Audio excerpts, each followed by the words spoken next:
The air in my childhood home smelled of gardenias and anxiety. My older sister, Celeste's wedding was in 2 days, and the house was a command center for creating perfection. Isla, the younger, quieter, plainer sister, was the head bridesmaid, a role that seemed to consist entirely of fetching, affirming, and absorbing stress.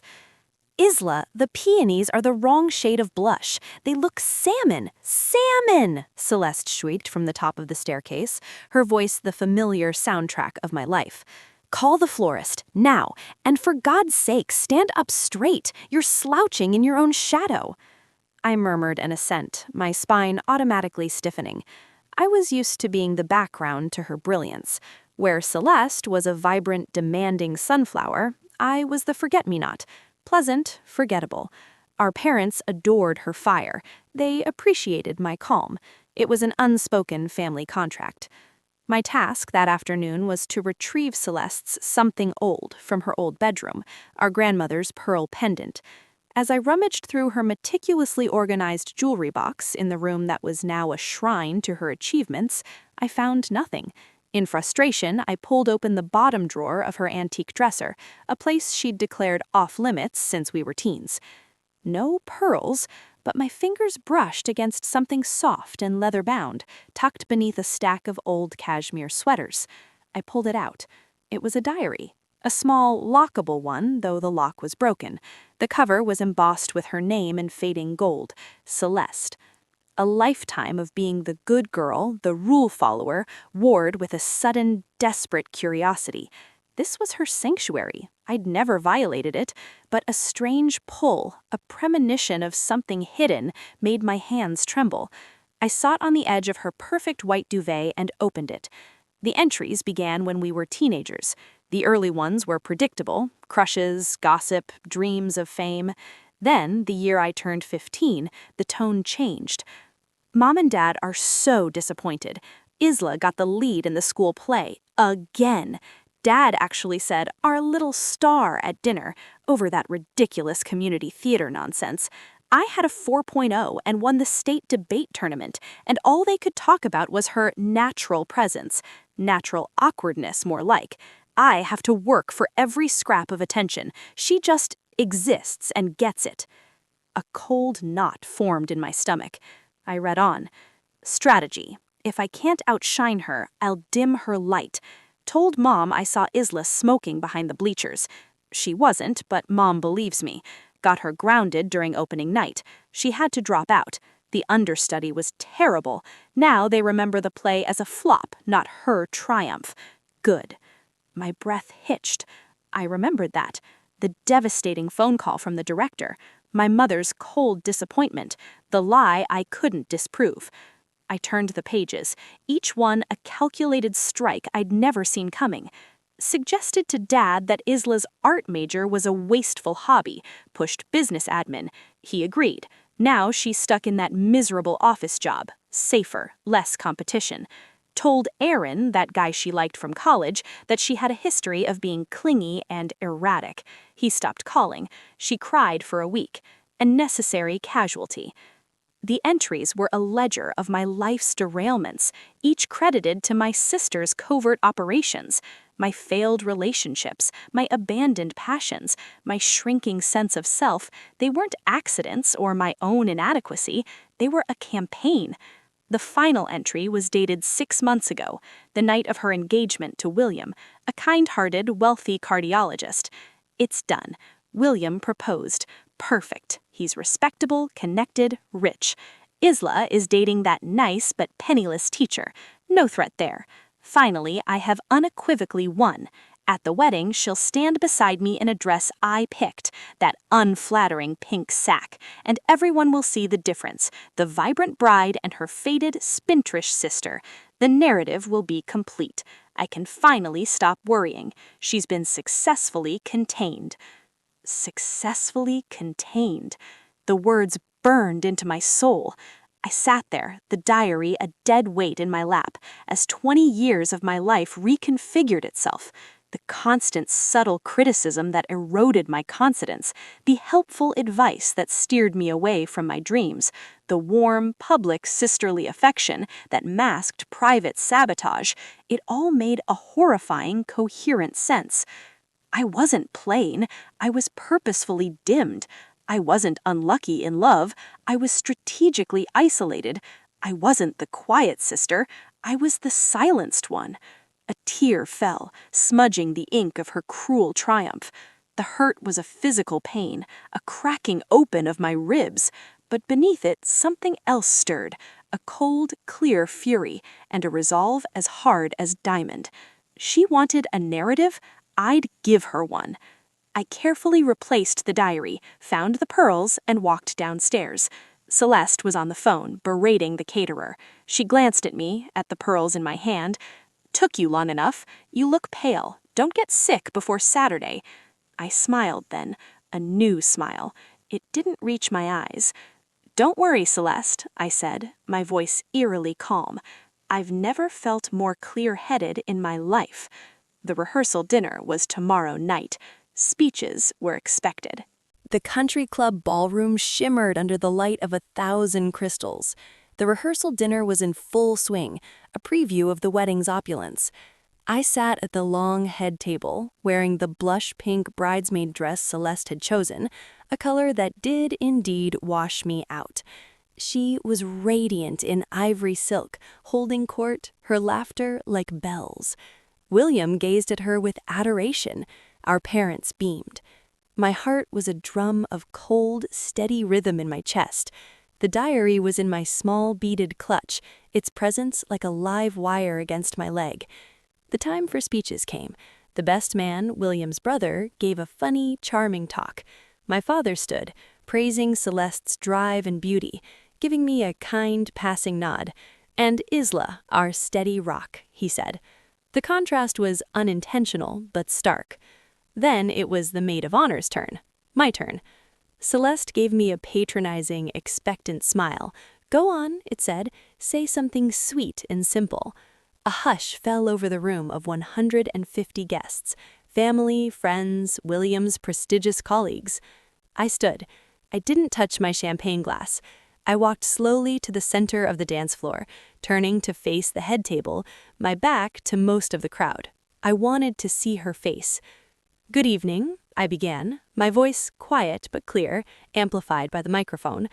"For those who don't know, I'm Isla, the bride's sister, the maid of honor." I paused, letting the silence deepen. It's traditional in this speech to tell funny stories, to praise the bride, to wish the couple well. And I do wish William well. He is a good man. A slight ripple of confusion. William frowned slightly. But my sister, Celeste, taught me that the most important things aren't always said in the light. They're often written in the dark. I reached into my clutch and pulled out the small, leather-bound diary. I saw the blood drain from Celeste's face in an instant. Her smile froze, then shattered. She recognized it. "Celeste has been my life's most dedicated author," I continued, my voice gaining strength, laced with a grief that was palpable. "Since we were teenagers, she has been secretly writing the story of who I am, or rather, who I was allowed to be." "Isla, what are you doing?" my mother whispered sharply, but the mic picked it up. "Today, I found this, her diary." I held it up. A gasp went through the room. "And I'd like to share with you all the sisterly wisdom she never intended me to read." "Give me that," Celeste hissed, half rising from her chair. William put a hand on her arm, his face confused. "Let's start with a lesson in competition," I said, opening the book. My hands were steady. I read the entry about sabotaging my lead role in the play. I read my father's name. I read her cold satisfaction. My father's face went slack with shock. My mother's hand flew to her mouth. "Isla, stop this!" Celeste cried, her voice strangled. "Or this one," I said, as I read the entry about manipulating my college major, about calling my passion a wasteful hobby. The room was so silent you could hear the ice melting in the water glasses. Tears streamed down my face now, but I didn't wipe them away. They were part of the testimony. "And this," I said, my voice dropping to a raw whisper, I read the entry about poisoning my relationship with Aaron, the cruel calculation, the phrase necessary casualty. William was staring at Celeste, his expression moving from confusion to dawning horror. He was a man who dealt in facts, in evidence. This was a documented history of malicious intent. Finally, I read the last entry, the one about the wedding, about the unflattering pink sack, about me being successfully contained.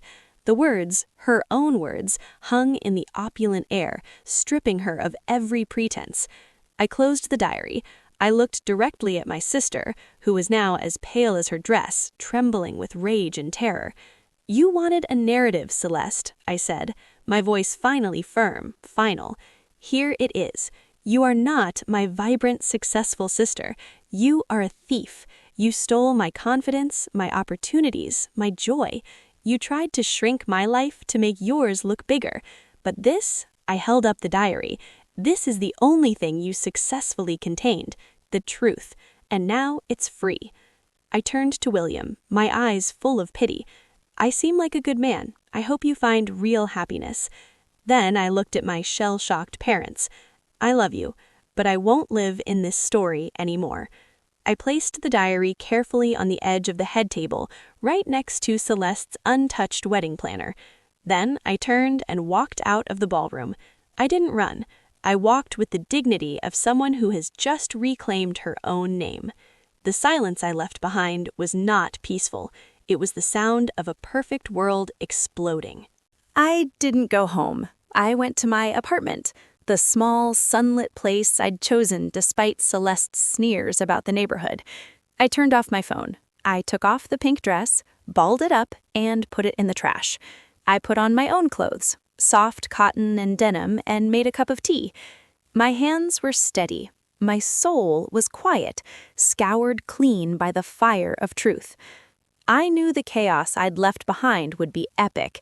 I didn't need to witness it to feel its reverberations in my bones. The next morning, there was a pounding on my door. It was my father. His eyes were red-rimmed, his face aged a decade. "Isla," he breathed, pulling me into a desperate hug. "My God, what have we done?" Over the next week, the fallout was nuclear and thorough. The wedding was, of course, canceled.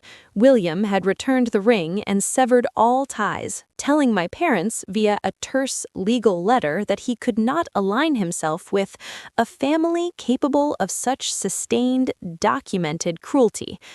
Celeste's social standing evaporated overnight.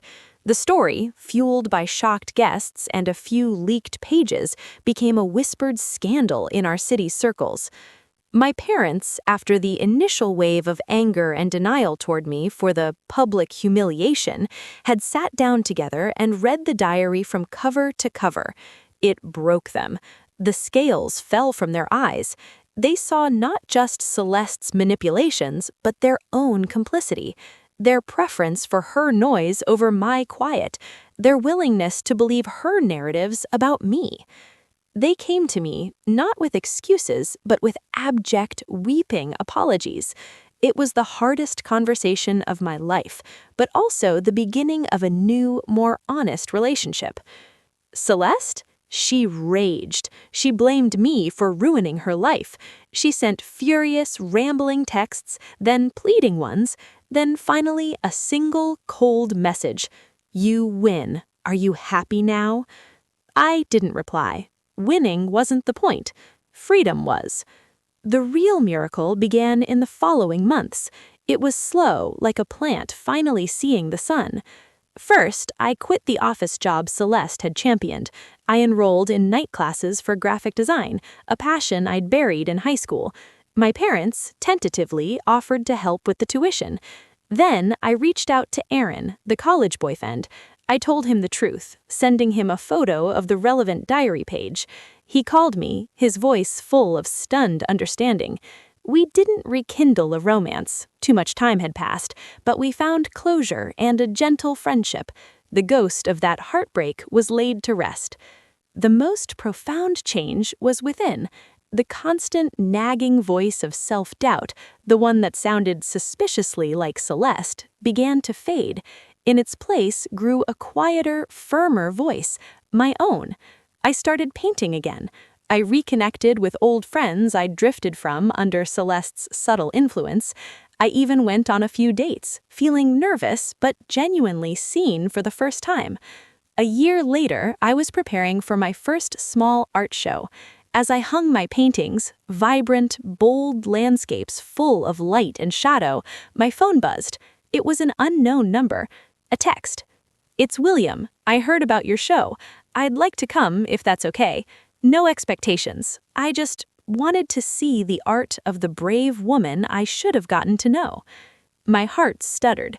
I thought for a long moment. Then I texted back the address and time. The night of the show, he came. He stood before a painting I'd titled Uncontained, a burst of color breaking through dark, rigid lines. He looked at it for a long time, then turned to me. He didn't offer pity or empty praise. "It's powerful," he said simply. "It tells the truth." We talked about his work, about my art, about the difficult year of therapy he'd undertaken, about the quiet life he was building for himself, one based on authenticity, not appearances. There was a sadness in him, but also a new depth. He didn't ask about Celeste. I didn't offer. She was no longer the protagonist of either of our stories. As the show wound down, he said, "What you did, it was the bravest thing I've ever seen. You didn't just stand up to her, you stood up for everyone who's ever been made to feel small." Tears pricked my eyes, but they were tears of acknowledgement, not pain. I just stood up for myself, finally. He smiled, a genuine, warm smile that reached his eyes. "Isla," he said, "that's the bravest stand of all." He bought the painting, and he asked if he could take me for coffee sometime to talk about art, or truth, or anything at all. I said yes. Walking home that night under a sky full of stars, I felt a peace I'd never known. The diary had been a Pandora's box of pain, but the last thing left in the box after all the misery had flown out was hope. My own, hard-won, beautifully plain hope. Celeste had tried to write my life as a tragedy, with her as the triumphant star, but I had ripped the pen from her hand, and in the blank pages that followed, I was finally, tenderly, writing my own story. It wasn't about being a sunflower or a forget-me-not, it was about being a wild, resilient, deeply rooted thing that no one could ever contain again.